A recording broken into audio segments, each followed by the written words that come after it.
Hey everyone, Joe from Home Crush here. Let's take a look at the Meike 12mm Micro Four Thirds compact cinema lens.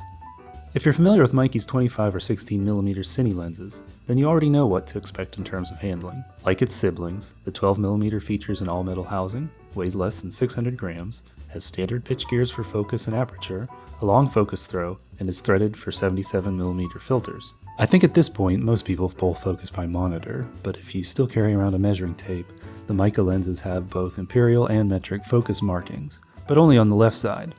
They're not inscribed, nor are they luminescent. Note that the 12 is a few millimeters shorter than the 25 and the 16.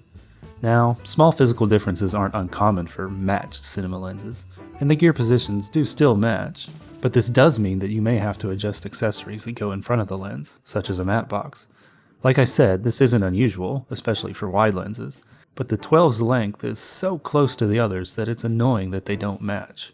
The field of view is so wide that if your matte box isn't positioned perfectly, it's likely to get in your shot. One final note about handling. These are truly compact lenses. Most of the time this is a blessing. That's certainly the case on a gimbal. But when part of a fully loaded tripod or shoulder rig, their small size can actually make handling a bit of a challenge compared to bigger lenses. There's simply less room to maneuver. Even on a Micro Four Thirds sensor, 12mm is a very wide field of view.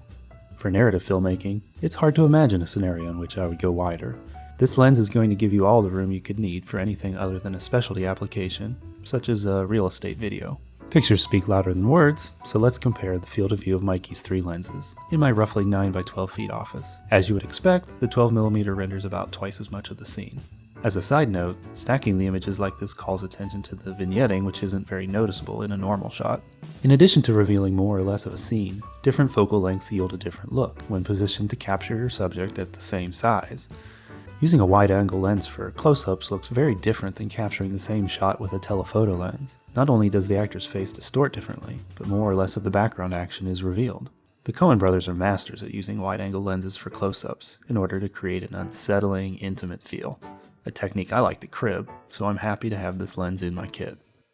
While quite wide, the Meike is a normal rectilinear lens with minimal distortion. I measured about 3% barrel distortion. It's minimal enough that I normally wouldn't bother correcting it, but for something like an architectural shot, you could without losing anything but the very edges of the shot.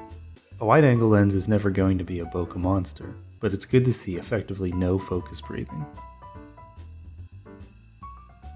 Meike's 25 and 16mm lenses are very sharp, even wide open. How does the 12mm do? Shooting a test chart seems to reveal a noticeable loss of sharpness in the corners, but to fill the frame with an 18-inch wide chart, I had to get very, very close to the chart. So close that if the lens wasn't perfectly parallel, or the chart wasn't perfectly flat, then that could have accounted for the loss of focus at T2.2. So I shot this wall where I could get far enough away that the depth of field wasn't a factor. Unfortunately, this revealed that the loss of sharpness was not user error, but inherent in the lens. This amount of detail loss is not atypical for a 12mm lens, but be aware that it is there.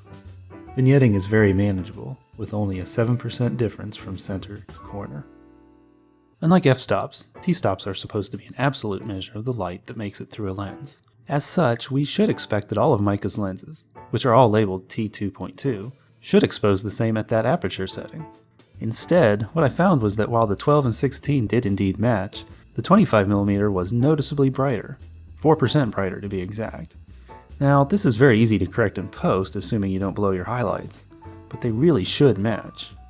Like its siblings, the 12mm renders color very accurately. After applying my Pocket 709 LUT, which is designed to be as accurate as possible, you can see that a chart shot under high CRI, daylight balanced lighting, is pretty much dead on the vector scope.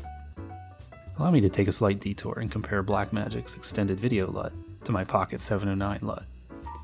If your goal for starting a color grade is a natural looking gamma curve with accurate colors, then Pocket 709 gets you there with a click. Alright, enough with self-promotion. Just as the 25mm is brighter than the 12 and 16, it also renders color slightly differently. In the center, I've applied a difference filter between the 12 and the 16. The difference is very small. To the right is the difference between the 12 and the 25. Note how yellow in particular is rendered differently.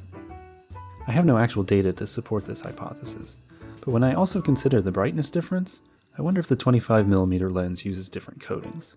Understand that these differences are very small, too small to be noticed in a normal scene by normal people, even without adjustments. So there you have it. The 12mm is another solid entry into Meike's compact Cine Prime lens. Now that Vader has officially left the market, the Meikes are basically in a category to themselves. If you appreciate the small form factor combined with the simplicity of native Micro Four Thirds glass, you owe it to yourself to try these lenses. At less than $400 US each, their performance is an absolute bargain.